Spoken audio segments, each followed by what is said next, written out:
You said that by no stretch is California out of the woods, and you said if we pull back too quickly, it could start a second wave that could be even more damaging than the first. How worried are you about that very outcome?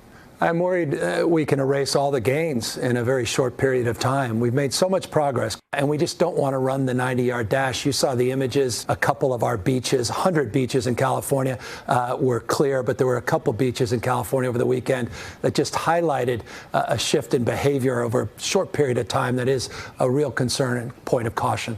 You see other states beginning to reopen, some more aggressively than others. Does that make your pitch as the governor of California harder when you have Californians saying, well, wait a minute, these other states are getting back in business, we're suffering too? There's no question it puts pressure. I'd be lying to suggest otherwise. I don't dismiss any of those protests or any of those points of criticism. But one thing I will dismiss is the pressure as points of guidance. It will be data and health that guide our decision making. You've said it's weeks, not months, before some return, some reopening. What do you mean by that? In a few weeks, we believe we can modify our stay-at-home order and expand the notion of what's available in manufacturing and logistics at retail stores and begin to have this important conversation. When do we get our kids back in schools safely?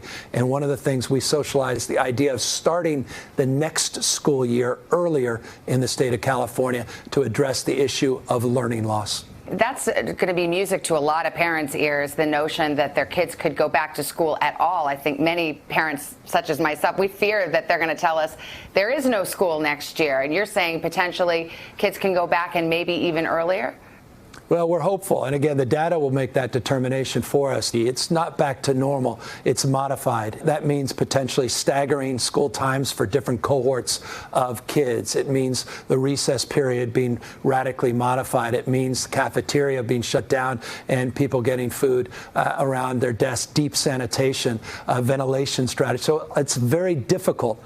But we've got to do that. If we're ever going to get the economy moving again, we've got to allow parents the ability to go back to work that can't afford childcare. And we've got to do it in a way that keeps our kids safe and our teachers safe and ultimately our communities safe. Do you feel like the federal government, the White House, the task force has been there with the resources you need sufficiently? In many cases, they have. And I'm just speaking candidly and honestly for the state of California. Last week, I called the president personally and said we need more swabs for specimen collection so we could substantially increase our testing capacity. They were delivered the next day. Not every governor is saying the same thing. But one of the things, Savannah, I mean this, the bottom of my heart, I'm really focused on doing my job, trying to save lives day in and day out, putting my head down. I'm trying to avoid the finger pointing and the hand wringing. There's just too many American lives at stake here in the state of California. And to the extent we need more support, we do. But we also have to be resourceful. And California, as a nation state, has the capacity, I think, to do more than many. And we need to be held to account as well. Do you feel in your gut that the worst is behind you in California? I love the way you've asked that question, in my gut. I'm not driven by my gut in this respect. I'm driven by data. But you asked a question directly. Let me answer. In my gut, I do, with this caveat, only if we take seriously these next phases.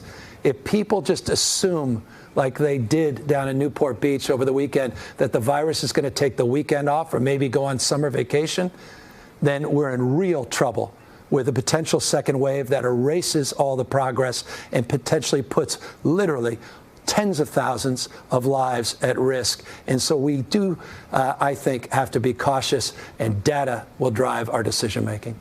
All right. Governor Gavin Newsom of California, thank you for your time, sir. We really appreciate it. Honor to be with you.